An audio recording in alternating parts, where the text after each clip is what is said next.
Hi everyone, I hope you are doing good. In today's video, I'm going to show you how to download and install the Canon LBP 6030 printer driver on your Windows 11 PC or laptop. So here, first of all, simply open any of your web browsers on your PC or on your laptop. Over here, in the search bar of it, you need to simply search for Canon LBP 6030 printer driver. So when you search for it, simply hit enter.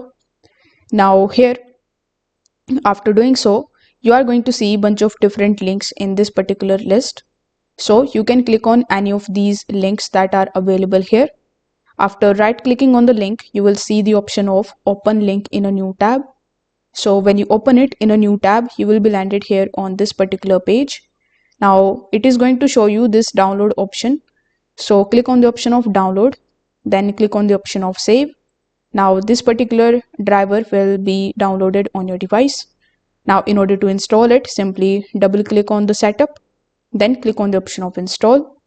Afterwards, this particular driver will be installed on your device very easily. If this video helped you out, consider subscribing to the channel and liking the video. Thanks for watching.